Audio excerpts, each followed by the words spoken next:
안녕하세요, 띵콩쌤이에요. 오늘은요 여러분들 복막염, 제가 전문가가 아님에도 불구하고 복막염에 대한 주제를 끌고 온 이유는요, 예전에 처음으로 보낸 신바라는 아이가 복막염으로 무지개 다리를 건넜었어요. 그때만 해도 사실 복막염은 시한부여서 진단도 사실 섣불리 하지 않았고요. 네, 복막염의 복자만 나와도 굉장히 집사들이 다 떠는 그런 병이었는데요. 제가 얼마 전에 우리 둘째 덕이가 복막염 판정을 받았습니다.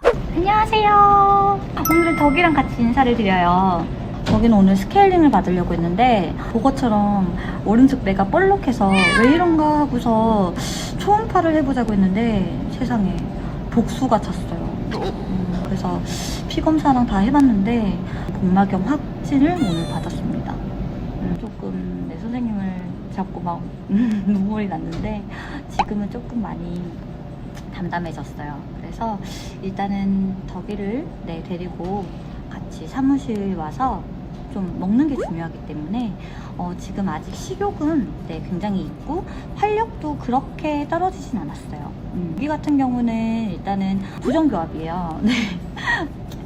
이가 조금 안 좋아가지고 먹는 게 시원찮았어요. 그래서 저는 사실 치아가 안 좋아서 그런 줄 알고 처음에는 병원에 갔더니 치아가 약간 좀 부어있고 잇몸이 부어있어서 우리 그럼 항생제를 써보자고 항생제를 먹어서 조금 나아졌는데 또 다시 돌아왔어요. 그래서 위궤양이 진행이 돼서 이게 왜 그럴까 하고 피검사를 했더니 피검사에서는 조금 애매하게 나와서 다시 항생제를 먹었고요. 그리고 조금 좋아지나 싶었더니 또 활력이 조금 없길래 치석 제거랑 앞에 이가 조금 튀어나와 있어서 그거를 오늘 제거를 하려고 예약을 했는데 아까 말씀드렸다시피 오른쪽에 조금 이상한 물렁물렁한 게 있길래 검사를 해보자 하고 해봤더니 복수였어요. 그래서 복수를 내줘봤어요. 복수? 놀랐어. 복막염의 복자를 듣자마자 저는 사실 왈칵 눈물이 났는데 신약이 발명이 됐더라고요. 그때부터 저는 이제 신약 치료를 시작을 했습니다. 덕이 같은 경우는 우리 복막염으로 힘들어하거나 막막해 하시는 분들을 위해서 덕이의 병부일지를 쓰려고 합니다. 지금은 굉장히 호전됐고요. 50일 됐는데 혈액 검사 결과 완전 정상은 아니지만 가깝게 호전이 됐어요. 자, 복막염은 뭘까요? 복막염 바이러스, FIP라고 부릅니다. 코로나 바이러스가 변이가 된 거예요. 제가 짧게 여러분들이 오해하고 계신 거를 알려드릴게요. 자, FIP는 전염이 될까요? 이게 사실 P가 전염성이라고 번역이 돼서 오해를 많이 사고 있는데요. 전염이라기보다는 그냥 감염성이라고 생각을 하시면 돼요. 이론상으로는 가능한데요. 거의 희박하다고 해요. 그러니까 너무 걱정하지 않으셔도 돼요. 자, 그리고 복막염의 증상은요, 굉장히 다양합니다. 일단 열이 나고요. 심해지면 신경 증상까지 가요. 신경 증상까지 가면요, 안구로 옵니다. 그래서 안구가 빨개지거나 아니면 황달기가 오거나, 그래서 안구 증상도 봐주셔야 되고요. 살이 떨리거나 그런 것도 같이 봐주셔야 돼요.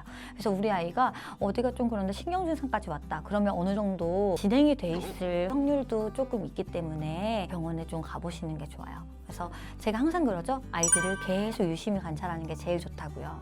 그리고 FIP가 예방이 될 수 있을까요? 사실 지금 예방접종이 있긴 하지만요. 그거는 코로나 바이러스에 대한 예방접종이고요. 복막염 바이러스의 예방은 없는 상황이고요. 유전 확률은 굉장히 높아요. 그래서 만약에 이 아이가 복막염이 걸렸다 하면 중성화는 꼭 해주시는 게 좋습니다. 그리고 자, 복막염은 확진을 할 수 있을까요? 보통 혈액 검사를 해서 알부민 수치와 글로불린 수치를 보고서 하는데 웬만하면 확진을 잘 안 하는 병이긴 해요. 복수로 또 검사를 하는 경우가 있는데요. 습식은 보통 복수가 차고 건식은 복수가 차지 않기 때문에 확진이 더 어렵습니다. 근데 요즘에는 확진을 어떤 식으로 하냐면요, 이 신약을 넣었을 때 아이가 차도를 보이냐 안 보이냐로 확진을 한다고 해요. 그럼 이 신약에 대해서 설명을 또 해드릴게요.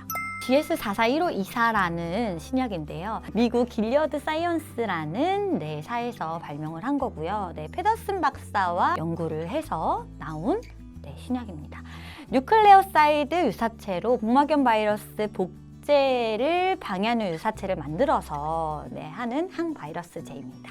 자, 이 바이러스제는요 12주를 매일매일 주사를 해야 합니다. 네, 이게 약이 굉장히 여러 개가 있어요. 그래서 여러 종류가 있는데 경구 투약으로 하는 그 방법도 있고 이렇게 직접적으로 주사하는 방법도 있는데요. 경구 투약 같은 경우는 한 알이 1kg라고 생각하시면 돼서 우리 덕이 같은 경우는 4.8kg이기 때문에 5알을 먹어야 되니까 이렇게 주사로 놓는 게 조금 더 편하고 제가 주사를 할 수가 있어서 저는 주사로 놓기로 했습니다. 약을 구해서 병원에서도 놔주시고요. 네, 병원에서도 사실 구해달라면 구해주시는데 좀 많이 비싸요. 카페가 있어요, 여러분. 복막염 치료하기라는 카페가 있거든요. 네, 그 카페에 가입을 하시면 굉장히 도움을 많이 받으실 수 있어요. 거기서 저도 도움을 받아서 구매를 했고요. 금액 같은 경우는요, 브랜드마다 다른데요. 거의 10만 원 전후반대로 생각하시면 돼요. 저는 지금 9만 원대로 구매를 했고요. 아이들 키로수대로 얼마 놓을지 계산을 하시면 돼요. 편하신 시간을 정해서 24시간에 한 번씩 꾸준히 급여를 해주시면 됩니다. 만약에 중간에 안 했다 하면 다시 처음부터 1일부터 시작해야 되기 때문에 절대로 뛰어넘어서는 안 돼요. 네, 하지만 이 바이러스제는요 아직은 FDA 승인을 거치지 않았어요. 하지만 치료율이 굉장히 높습니다.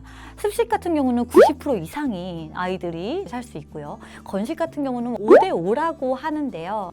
초기에 잡아서 치료만 꾸준히 잘하면 재발 없이 치료되는 아이들이 굉장히 많은. 근데 저도 사실 놀랬던 게 한 번 하면요 정말 아이들이 차도가 확 보입니다. 복수가 줄고요. 혈액 검사 수치가 눈에 띄게 좋아져요. 네, 그래서 저도 이제 좀 있으면은 종료를 앞두고 있는데요. 제가 추천해드리는 카페가 하나 있는데 고복치라는 카페가 있거든요. 그래서 거기 카페에 들어오시면 정말 공부를 열심히 하시는 분들이 많아요. 여러분들의 아이가 복막염에 걸렸어요 하시는 분들은 카페에 오셔서 조금 도움을 청하시고 그리고 복막염 아는 의사를 또 찾으시는 게 또 중요합니다. 그래서 여러분들 복막염이 이제는 고칠 수 있는 병이에요. 그걸 여러분들께 알려드리고 싶었고요. 사실 복막염에 대해서 제가 여러분들 지금 FDA 승인이 안 났기 때문에 조심스러운 부분이기도 하지만 저도 지금 치료를 하는 집사로서 그런 마음을 담아서 오늘 영상을 한번 찍어봤어요. 혹시 복막염에 대해서 궁금하시거나 복막염이 의심되거나 투병하고 계신 분들은 저한테 언제든지 DM이나 댓글 주세요. 우리 같이 힘내자고요. 여러분들의 봄을 항상 건강하기를 기도합니다. 그러면 우리 다음 주에 뵐게요. 안녕!